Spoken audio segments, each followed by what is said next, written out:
राम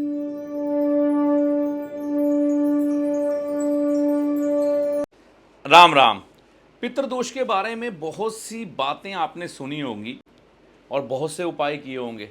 पितृदोष वह नासूर है, अगर किसी की कुंडली में प्रकट हो जाए, उसकी सारी जिंदगी की गति को रोक के रख देता है।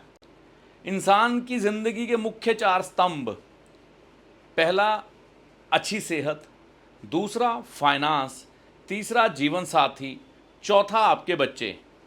इनमें से 2 को डिस्टर्ब रखेगा किसी न किसी तरीके से। ऋण पितर का उपाय इसीलिए ज़रूरी होता है।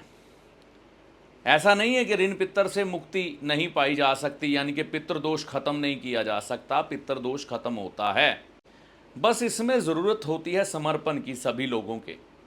लाल किताब ने इसी ऋण पितर को 9 जगह पर 9 ग्रहों के अनुसार विभाजित कर दिया है। हर एक ग्रह के साथ जुड़ा हुआ ऋण पितर आपको देखने को मिलता है, और ये ऋण पितर आपको बताता है कि आपके पूर्वजों ने या आपने पिछले जन्म में क्या गलती की है, या इस चलते हुए जन्म में क्या गलती की है पिता ने, दादा ने, चाचा ने, ताया ने, या उनके बच्चों ने, या बुआ ने, जिसकी वजह से आपको ये सता रहा है। बेटी बहन का ऋण, ये आपके जीवन में अगर प्रकट हो जाता है तो क्या समस्याएं आती हैं और क्या है इसका उपाय, और जन्म कुंडली से कैसे जान सकते हैं कि ये ऋण आपकी पत्रिका में आ गया है। तो ध्यान से देखिएगा इस वीडियो को। 10 रुपये, सिर्फ आप 10 रुपये खर्च करेंगे अपने परिवार के एक एक सदस्य के, और ये ऋण उतर जाता है। तो आइए समझते हैं ये ऋण कैसे पैदा होता है। लाल किताब के अनुसार बहन बेटी का ऋण बनता कैसे है, कैसे बनता है, पहले ये समझना है। जब खाना नंबर 3 या 6 में चंद्रमा हो, तो ये है जन्म पत्रिका। यहां पर क्या बोला गया है, खाना नंबर 3 या 6 में चंद्रमा हो। यहां से गिनते हैं, 1, इसको हमेशा भाव नंबर 1 कहते हैं, 1 2 3। तो यहां पर चंद्रमा हो अकेला या किसी ग्रह के साथ। फिर 6 में 4 5 6, यहां पर अकेला चंद्रमा हो या किसी भी ग्रह के साथ, तो ये ऋण बन जाता है, जिसको हम कहते हैं बहन बेटी का ऋण। ठीक है। और इसमें मतलब अब व्यक्ति कोई कहता है कि भाई मेरे पास जन्म पत्रिका नहीं है, तो मेरी जिंदगी में कैसे पता लगेगा धी यानी कि बेटी बहन का ऋण है, बहन बेटी का ऋण है। तो इसमें भी लाल किताब स्पष्टीकरण देती है। जवानी में धोखा देना किसी बहन बेटी को, आपने देखा होगा कई बार युवक युवतियां एक दूसरे से प्रेम में बहुत बड़ी बड़ी कस्में खाते हैं, जीने मरने की, विवाह करने की, संग रहने की, लेकिन जब शादी का समय आता है तो कई बार लड़का लड़की को धोखा देके कहीं और शादी कर लेता है। तो उस स्थिति में लाल किताब कहती है कि ये ऋण उत्पन्न हो जाएगा आपकी पत्रिका में। तो ये गलती ज़रूरी नहीं है आपने की हो, आपके कुल खानदान में 5 पीढ़ियों में किसी ने भी की हो सकती है, उसकी सज़ा आपको मिलती है, क्योंकि खून एक होता है। कुल खानदान क्या होता है, इसको समझने के लिए आपको आगे एक वीडियो मिल जाएगी, वहाँ पर समझ लीजिएगा। दूसरी गलती क्या होती है, किसी की बहन बेटी की हत्या करना या उस पर जुल्म करना। अब कई लोग किसी की बहन बेटी की हत्या भी कर देते हैं, सुनने में आता है, हम कई बार पिक्चरों में भी देखते हैं ये सब। किसी की बेटी को विवाह करके लाते हैं या उस पर वैसे ही जुल्म किया जाता है, उसको नौकरानी मान लो, किसी ने बना के किसी की बहन या बेटी को रख लिया, उस पर अत्याचार करने, ऐसा भी बहुत देखने को मिलता है। तो ये एक कारण है। कई बार क्या होता है, 5 पीढ़ियों में आप जागृत होते हैं, आपको पता लग जाता है कि मेरे उस रिश्तेदार ने ये गलती की है, जहाँ तक मेरे खून का असर है, जहाँ पर कुल खानदान की बात है। मैंने अभी कहा ना, वीडियो आप देख लेंगे। तो अगर ऐसा नहीं भी याद आ रहा तो ये चीज़ होती है, कई बार आपकी आंखों के सामने आ जाती है, ना आए तो कारण आपके सामने है। अब देखिए, ज्योतिष के अनुसार भी मैंने आपको बता दिया कि चंद्रमा तीसरे और छठे में हो, गलती ये होती है जिसकी वजह से ये बनता है। और इसकी निशानी भी एक आपके जीवन में प्रकट होगी कि इन गलतियों के कारण या इस योग के कारण चंद्रमा छठे में या तीसरे में हो, किसी का दोनों भावों में नहीं हो सकता, या यहाँ पर होगा या यहाँ पे होगा, तो ये गलतियां होंगी और इनकी निशानियां मतलब कष्ट, निशानियों का मतलब हम लेंगे कष्ट। आपकी फैमिली में क्या कष्ट प्रकट होंगे कि आपको पता लगेगा हाँ भाई ये सच में ऋण आ गया है हमारे घर में। आपके मामा को कष्ट मिलेगा या आपके मामा का सुख ही नहीं आपको मिलेगा। पैसों के नुकसान आपके लगातार होते रहेंगे, ये रुकेंगे ही नहीं कभी, ठीक है। घर की स्त्रियां या बहन बेटी दुखी होगी, ठीक है ना। तो तीसरा कारण है ये, घर की स्त्रियां या बहन बेटी दुखी होगी। कारोबार की खराबियां अक्सर देखने को मिलेंगी, ठीक है, ये भी होगा। अकाल मृत्यु का भय रहेगा, परिवार में अकाल मृत्यु का भय रहता है जिसकी पत्रिका में ये ऋण हो। बच्चों की खरीद फरोख्त या बच्चे बदल देना। देखो इसमें पता क्या होता है, ये लोग क्या करते हैं, कई बार आपने किस्से सुने होंगे, हॉस्पिटल में हुई थी लड़की और व्यक्ति ने कुछ एक पैसे दे के किसी से बच्चा बदला के लड़का कर लिया, यानी कि लड़की उसे शिफ्ट कर दी, उसका लड़का इधर ले आए। या कई बार क्या होते हैं, ऐसे लोग होते हैं बच्चों को किडनैप करके चोरी करके ले जाते हैं, है ना, और बच्चों को आगे जाके बेच देते हैं।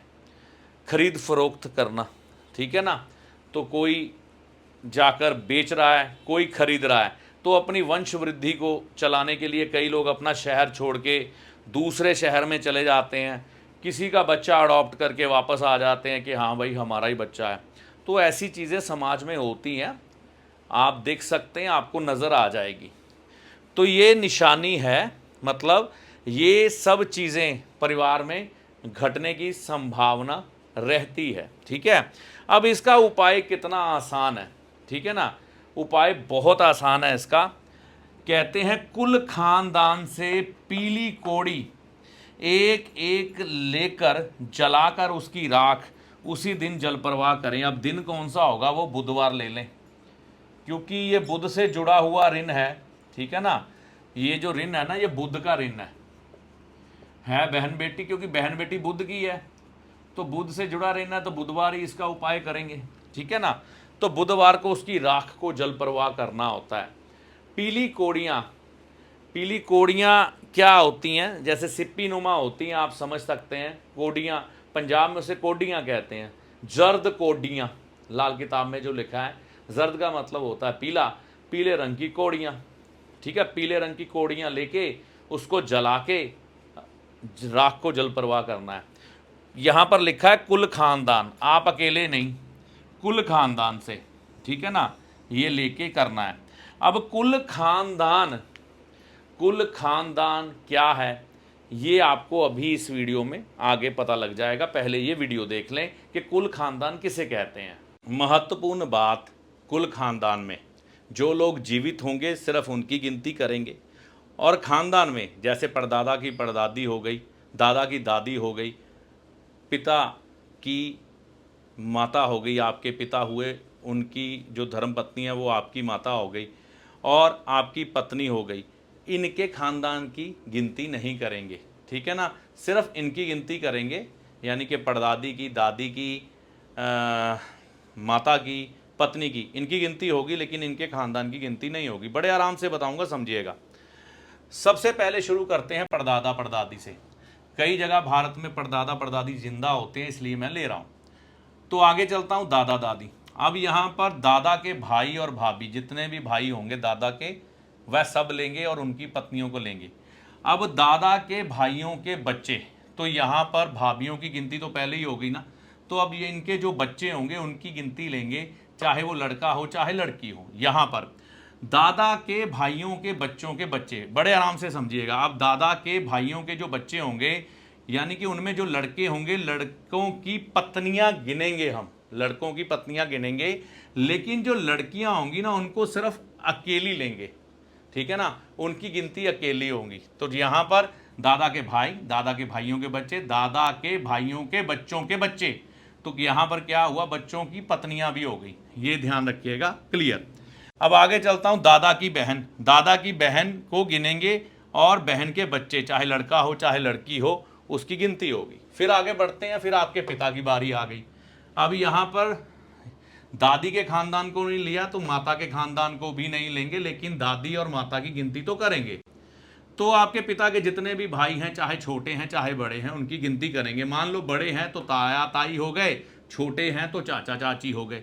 अब ताया के बच्चे लेंगे, चाचा के बच्चे लेंगे, चाहे वो लड़का है चाहे वो लड़की है, उनकी हम गिनती करेंगे पूरी। अब यहाँ पर ताया चाचा के बच्चों के बच्चे, इनमें से जो लड़के होंगे ना ताया चाचा के, तो लड़कों की पत्नियों की भी गिनती करेंगे, लेकिन जो लड़कियां होंगी उनकी गिनती अकेली होगी। लेकिन लड़कियों के बच्चों की गिनती हम साथ में लेंगे, चाहे वो लड़का हो चाहे लड़की हो, ठीक है ना, ये क्लियर। अब आपके पिता की बहन यानी कि आपकी बुआ, तो बहन को गिनती करेंगे। इसी तरह दादा की बहन है, आपकी बहन है, इनके पतिदेव की गिनती नहीं करेंगे, इनके ससुराल वालों की गिनती नहीं करेंगे, सिर्फ बहन होगी और बहन के बच्चे होंगे। आगे मान लो आप पर खुद पर ऋण पितर है, तो आपकी गिनती होगी, आपकी पत्नी की गिनती होगी, लेकिन पत्नी के खानदान की गिनती नहीं होगी। अब आपके जितने भी भाई होंगे, चाहे बड़े भाई हो चाहे छोटे भाई हो, उनकी गिनती होगी और उनकी पत्नियों की गिनती होगी, ठीक है ना। अब आपके भाई भाभी के जितने भी बच्चे हैं उनकी गिनती होगी, वो कितने हैं। अब आपके भाई भाभी के बच्चों के बच्चे, इनमें जो लड़के होंगे लड़कों की पत्नियां गिनेंगे, लेकिन जो लड़कियां होंगी उनको अकेली गिनेंगे या उनकी औलाद को गिनेंगे, बस, ठीक है। अब आपकी अपनी बहन, तो बहन के बच्चे चाहे लड़का हो चाहे लड़की हो उसको गिनेंगे। अब आपके खुद के अपने बच्चे, चाहे वो लड़का है चाहे लड़की है, तो लड़के की अगर पत्नी है तो उसकी गिनती करेंगे, और अगर आपके लड़के के बच्चे हैं, चाहे लड़का है चाहे लड़की है, उसकी भी गिनती करेंगे, ठीक है ना। अब जो आपकी लड़की है उसकी अगर शादी हो गई है तो उसकी गिनती करेंगे ही करेंगे लड़की की, लड़की के जितने भी बच्चे हैं उनकी भी गिनती करेंगे, चाहे लड़का है चाहे लड़की, लेकिन लड़की के पति की गिनती नहीं करेंगे, लड़की के ससुराल वालों की गिनती नहीं करेंगे। ऐसी आशा करता हूं कि आप ये फैमिली ट्री अच्छे से समझे होंगे। ना समझ आया, वीडियो दोबारा इसको देखना अच्छे से, स्क्रीनशॉट मार के रख लो, वीडियो रोको, वीडियो रोक के इसकी स्क्रीनशॉट मारो, इसकी पिक्चर खींचो, और आपको ऋण पितर का कोई भी उपाय करने के लिए सहायता रहेगी, क्योंकि थ्योरी यही रहेगी। पैसा इकट्ठा करने का जो तरीका है ना, फैमिली ट्री बनाकर यही रहेगा। कुल खानदान को आप समझ गए ना। अब आपने अकेले ये कौड़ी नहीं लेनी, आपके घर के जितने सदस्य हैं जीवित उनसे कौड़ी ले, बाकी से एक एक कौड़ी ले। अब मान लो कोई आपके खानदान में ऐसा व्यक्ति है वो नहीं देगा, आपका रिश्तेदार नहीं देगा, ऐसे भी व्यक्ति होंगे, पता ही नहीं कहाँ पर रह रहे हैं, लेकिन आपको पता है कि इतने व्यक्ति हैं। कई लोगों से आप मांगना पसंद नहीं करेंगे और कई लोग आपको देना नहीं पसंद करेंगे कौड़ी। तो यहाँ पर जब ऐसी बात हो कि सामने वाला नहीं देगा, तो आप क्या करेंगे, आप उसकी 10 गुना कौड़ियाँ खुद से डालेंगे। अपनी एक होगी तो उनकी 10 होंगी, ठीक है ना। तो फिर इस तरह से उपाय होगा, एक लिस्ट बना लें कि ये व्यक्ति कौड़ियाँ देंगे, ये नहीं देंगे, जो नहीं देंगे उनकी 10 गुना कौड़ियाँ आप बाजार से लेकर, है ना, खुद खरीद के डाल दें और उनको अग्नि में जला दें। अग्नि में जलाने के बाद उसकी जो राख बनेगी ना, उसको जल प्रवाह कर दें। अब कौड़ियों को जलाना भी बड़ा कठिन कार्य है, तो इसमें आप गोबर के उपले ले सकते हैं, क्योंकि पवित्र होते हैं वो, तो गोबर के उपलों में जला सकते हैं। तो यह उपाय करके आप अपने ऋण पितर को ख़त्म कर सकते हैं लाल किताब के मतानुसार। तो कितना आसान है, ठीक है ना। तो लाल किताब के अनुसार ऋण पितरों को ख़त्म करना। अगर ये तकलीफ़ें आपके जीवन में प्रकट हो रही हैं, क्योंकि ये तकलीफ़ें हैं, कष्ट हैं निशानी के तौर पर, अगर प्रकट हो रहे हैं तो उपाय कर लो। अगर ऐसा योग है तो उपाय कर लो कि आगे आपके बच्चों के जीवन में ना आए, और आगे से आप सावधान रहें, किसी को धोखा ना दें, किसी की हत्या वगैरह के ऐसे तो विचार ही नहीं लाने चाहिए, और किसी की बहन बेटी पर जुल्म ना करें। कुल खानदान को अच्छी तरह से समझ के ये उपाय करें। इस वीडियो में दी गई जानकारी ऋण पितर की श्रृंखला में बहन बेटी का ऋण, बुध का ऋण, इसके बारे में थी। और इस जानकारी का लाभ आपको माता रानी की कृपा से होगा। जय माता दी।